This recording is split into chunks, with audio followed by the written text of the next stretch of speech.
కోసమే పోలీసు వ్యవస్థ పనిచేస్తుందని చెప్పి వాళ్ళు పదే పదే చెప్తున్నారు. అవునండి, ఎందుకు పని చేయకూడదండి? ఎందుకు పని చేయదండి? రెడ్ బుక్ లో ఏముంది? ఎవరైతే చట్టాన్ని ఉల్లంఘించి ప్రజల్ని కార్యకర్తలను ఇబ్బంది పెట్టారో వాళ్ళని వదిలిపెట్టను అన్నాను.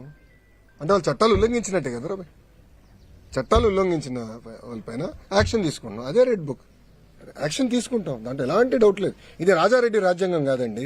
గేట్లకి తాళాలు కడతాం, ఏం తప్పు చేయనోడి పైన దొంగ కేసులు పెడతాం. అలా ఎప్పుడు చేయలేదు. ఈరోజు జగన్మోహన్ రెడ్డి గారు ఫ్రీగా తిరగట్లేదు. Z+ సెక్యూరిటీ ఉందండి.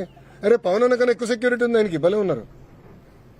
పవన్ అన్న కన్నా ఎక్కువ సెక్యూరిటీ ఆయనకు ఉంది. పవన్ అన్న classification Z category, Jaganmohan Reddy గారికి Z+.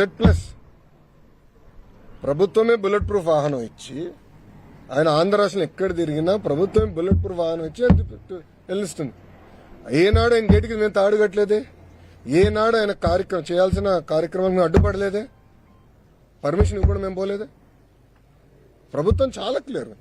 ప్రజాస్వామ్యంలో ఆయన చెప్పాల్సిన చెప్పుకోనివ్వండి, దాన్ని ఎట్లా తిప్పుకొట్టాలో మాకు తెలుసు.